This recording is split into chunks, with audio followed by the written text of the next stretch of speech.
ngasi Burma border namli manakta Nscn amasung KNAB ga khut thoknakre KNA kader mari sikre asibagi nongmai mari maksu Nscn na lawkhre hairi Miyamgi khongjang manungda CM na pauna kaithelgi lambi Imphal Airport ki sengwa chagalibasing yengkre data internet service athubada hangdoklagani wai Khemchand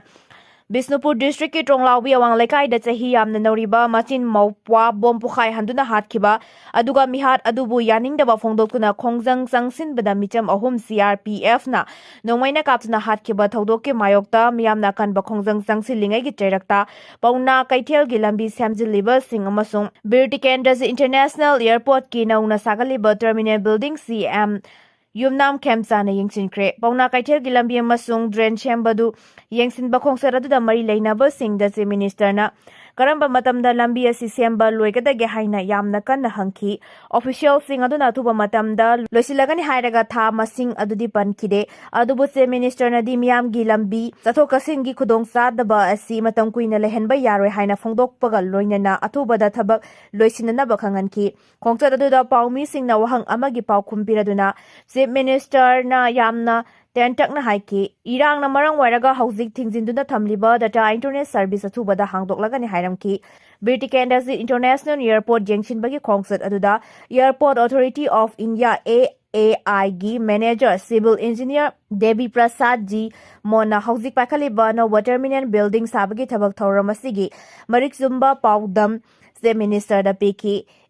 Chief Minister Yumnam Khemchand Pham Thadoknaba CPI na demand tawkre Kuki terrorist Sengna Tronglaubi da bom kapsinduna pikliba machin maupa ani hakraba batung khongjang changsinbada Galmonda leiba CRPF na micham ahum harkhibagi thodokki mayokta CPI Manipur State Council na wakan mifam phamduna khongjang changsinkhre se minister ama waina thabak tawba ngamdaba wai Khemchand Pham Thadoknaba demand tawrakli loinana thodok asigi achumba wild fangalu hayuna wakat khongjang chatnaba honabada police ki team amana thingkre ngasibi irabat wawan da chathakiba wakan mifam aduda saruk yakiba CPI gi thongmi singna Kuki militant singna ngahak laitana Maitei singda chathariba mihar mipungi thawongda lengak na yengduna leire haiduna lengak ama oibagi mathau tawdabana miyamna tangdu leitaba phibamda leiba ngamdabani haina maral siba wafam sing phongdoki CPI Manipur State Council ge secretary A Nabachandra na haikibada tonglawbigi thaudok matangda NIA da sinai hairiba si matam lenbani mamangda NIA da sinakiba case singi report puthokpa ngamdri haiki Angang aniga sumba wild fangiba fawba chara henbagi khongjang changsin kigani pigliba angang aniga sumba wild fangiba fawba chara henbagi khongjang changsin gani haina YPPM gi convener Juris Khemchand na phongdokre tha asigi taruk amasung 8 kilona ba ahing nongyai pung ama rom tarakpada Bisnupur district ki manung chanba Tronglaubi awang lekai da Kuki militant Sengna sakti leiba bom kapsilaktuna chatharakhiba attack aduda yumda tumduna leiriba Sahi manga amasung tha manga khakta ngairiba machin mawpa ani bu tamthina hatok pikraba amadi apokpi mama bu tamthina sohan khiba thodok adu bu yaningda phongdokuna thodok adu da chenaba Kuki militant sing faraga matik chab action lokhakadabani haiduna People's Alliance for Peace and Progressive Manipur gi mijing makhada malom awang ibudo pakhangba committee gi holda April 3 ta gi hawduna chatharakhiba matangkaktaba khuthang sara henbagi khongjang ngasi ga thana numit nipani sukre khongjang asida YPPM gi convener amadi Prime Club ki President Juris Khemchand su makhata na chara henbagi khongjang changsin ba hawkre MLA humpuna Thamoi Sengna Hotnarabadi ingtappa phibam hanjilhanba ngamgani social worker tomba Manipur gi MLA humpuna Hotnarabadi ingtappa phibam hanjilhanba ngamgani haina social worker L Tombana phongdurakli Foundation for Rural Urban Development ki President Soiriba L Tombana makhata na hai lamdam masida noma kangana mihat mipun miwot mane amadi Nupi hatpagi thodok toina thokli Central Force na masing thingamdana leiraba su Kuki militant Sengna afaba makhlgi khulai sizinaraga nupi angang kaya halakpada khangsinadaba laithokliba sigi wahan thokarino haiba pumna makna khangnarabani Manipurda proxy war ama chathari haibasi asengbani haina paladuna mahakna haiki IDPC ngasi phawba masagi mayumda hanjin hanba ngamdri miyamgi mihutna Thamoi Sengna phibam laksinaba Hotnarabadi numit humni gi manungda MLA Minister Pham Thadokani hairubada MLA Minister Pham Thadokani hairubada matamda center na tumina leiba ngamloi MLA Minister mat manade haiba center na khangba maramna thoksadabani Manipur थुगाइबा पांबा MLA यामना यावरी हाइबा centre न खंगी फिबम असिदा मणिपुर की इरांग लोइसिनबा ngamkhiroi MLA सिंगना लिंगजेन मानदुना मिचम मियामबु अचुम्बा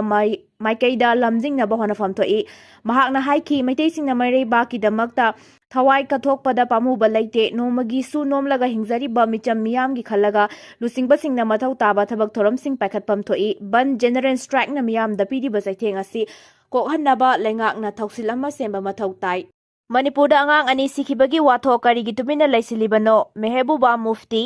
बिष्णुपुर डिस्ट्रिक्ट की टोंगलाउबिदा चाही नौरिबा अंगांग अनि तमथिना हाटखिबगी थौदोक अदु जम्मू एंड काश्मीर की ममिंग लैरबा लुसिंगबी अमा सोइरिबा पीपल डेमोक्रेटिक पार्टी के प्रेसिडेंट मेहबूबा मुफ्ती नाकनबा मोंगदा कंडेम तौरगली लोइनना थौदोक असिगी मतंगदा मरी लैनबा सिंगना करिगी तुमिना लैसिलिबनो हाइना पेंडबा वाफम कया सुफोंदुरकली PDP की लुसिंगबी असिना महाकी एक्स थागलखिबा पोस्ट अमदा हाइरिबना मिचम मिया maru oina angang singda military grade की खुसु खुलाई सिजिन्नरबा हाइबसी यामना लाइबक थिबा मनी थौदोक अदुना मरम मोइरगा मरा लैजद्रबा थवाई सिंग खांगु तक्ता मांगहनखिबा हाइबसी नुंगनांगनिंगाई ओइबा अमनी थौंग असेकनबा मोंगदा कंडेम तवी अखनबा पॉलिटिकल पार्टी की ममिंग पनबा तौदना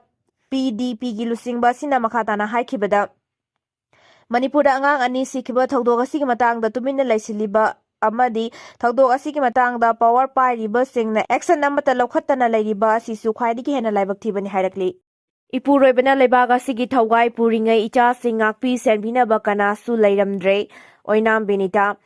ममा लेबाकी दमकता थवाई थाख्रबा पिगलिबा मचा अनिगी मिहात अदुगा मरी लैनना मियामना लौरकपा फिरेपना अरोइबा ओइगनि हाइना टोंगाउबिगी थौदोक अदुदा लैखिद्रबा अंगांग अनिगी अपोकपी ओइनाम बेनिताना फोंदुरकली हौखिबा तांग 3 किलोनबा अहिंग नोंयाई मतुंगदा टोंगलाउबी अवांग लैकाइदा थोखिबा लाइबकथिबा थौदोक अदुदा फिबम लुना सोकपदगी हौजिक राजमिदी सिटीदा लायंग चथरिबी बिनितागा पाउमिसिंग वनाबदा वाफम असि महाकना फोंदुरकिबनी थौदोक अदुदा बिनिता फिबम लुना सोकपदगी राजमिदी सिटीगी ICU दा लैरखिबगा लोइनना ऑपरेशन सिंगबसु पांगथोकपा लैख्रे हौजिकती ओइनाम बिनितागी हक्सांगी फिबम फगतलकपदगी वाता होंदोकलगा लैरमखि पाउमी सिंगा उनाबादुदा बिनिताना high तमथिरबा मिहात अदुदा सेनाबा मियोइ सिंगी मथक्ता मतिक Chaba चैराक पीडियो फावबा महाकी थौना हल्लोय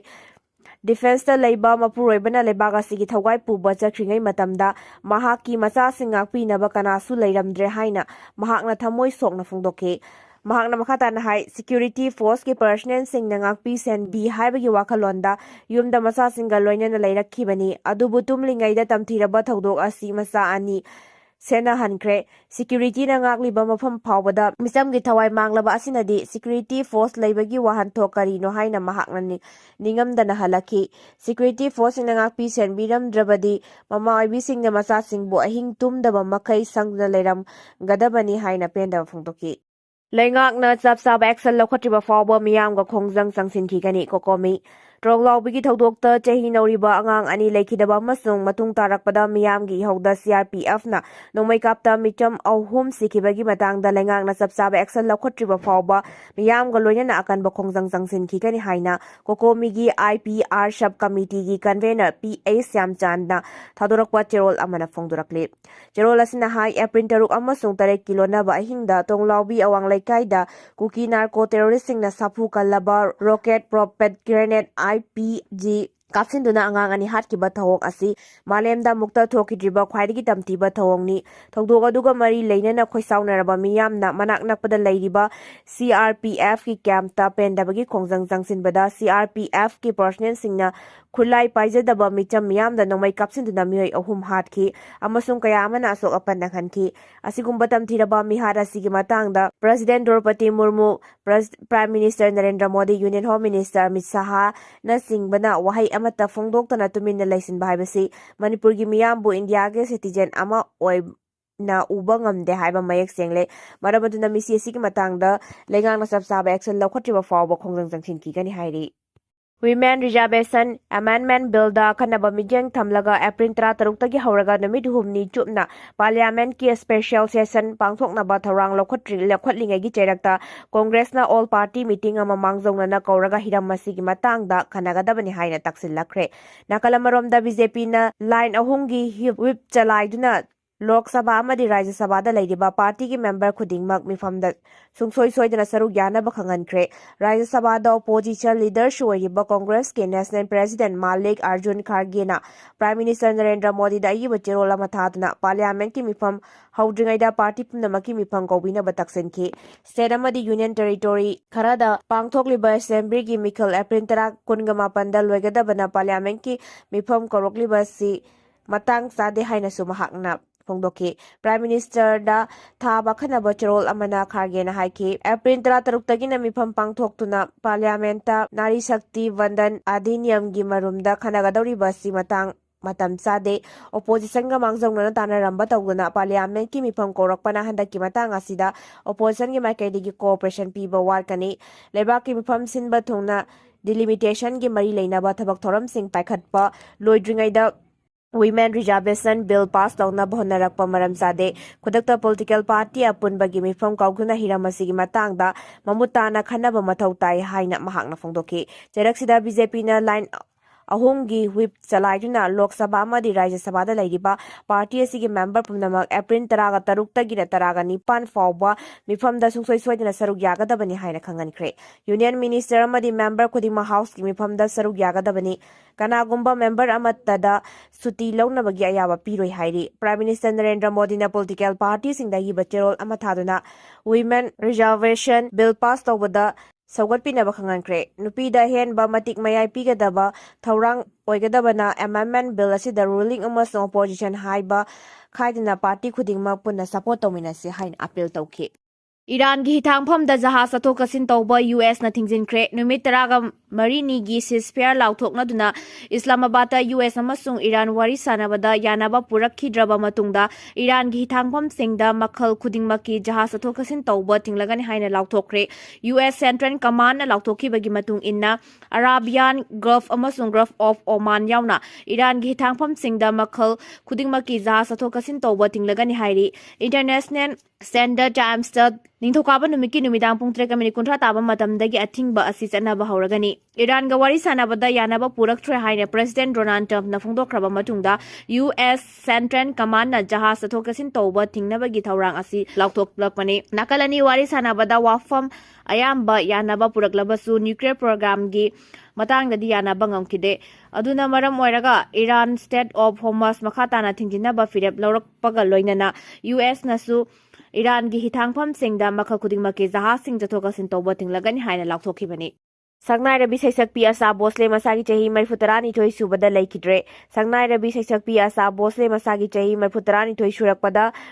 cardiac attack tawbadagi laikidre. Ningsa sor hornbada khudongsadaba mayok narakpadagi mahakpu Mumbai da leiba Biscandi Hospital da pukhatuna laikatnaki. Hospital adugi Dr. Patichan Dani na phongdokibagi matungena saisakpi adu cardiac attack torokpadagi emergency medical service unit ta thamduna laikatnakibani. Sanglaba chahi marfu rom hena isai lamda khongdaduna lakiba Asa Bosle na toan ba lolda isai lising tarani thoi hena saklami. Gazal dagi hauraga favorite number na singba mahakki maming chatlaba isai kya marum lairi. Sangnaraba music director kayaga khusamnaduna maming chatlaba isai kaya saklambi saisakpi asina kumja lising anida lemjaningai oiraba Dada Saheb Phalke Award amasung kumja lising ani nipanda Padma Vibhushan phangki. National Film Award kaya su phangkiba saisakpi asina laikidabada Prime Minister Narendra Modi amadi Defense Minister Rajnath na chingbasu awaba phongdokre hairi. Uripok apunba lupna sinduna miyamge chawba khongsat ama satkre. Tonglawbigi meha judicial inquiry tawgadabani Kuki terrorist sing Manipur gi leimaidagi muthakadabani haibana singba demand kaya marum tawraduna Uripok apunba lup amadi Uripok apunba nupi lupna sinduna Uripok Kamsup Lord ki United Friends Library and Club Lamboy Khongnang Khongdagi hauraga flyover fawba miyamge chawba khongsat ama satkre. Khongsat aduda pamdaba tawdok sing thokanaba security force sing nakanba jaksin thawrang lawkhatki. Miyamge khongsat aduda aduga mari leina tonglawbigi terrorist attack ki thong amadi thawdok adugi matung tungda pendraba miyamna CRPF camp ta khongjang changsinbada micham ahum sikiba kaya amana so apan nangan kiba thawdok adubu condemn tawnaki. Uripok miyamge pambadi tonglawbigi thawdok NIA da sinaduna thijinba hauriba si khwaidige tuba matamda loisinduna maralaiba sing phaduna chairak pibani. Aduga CRPF na nongmaina kapada micham ahum siki amadi kaya amana sokhiba thawdok adubu judicial inquiry tawgadabani hairi.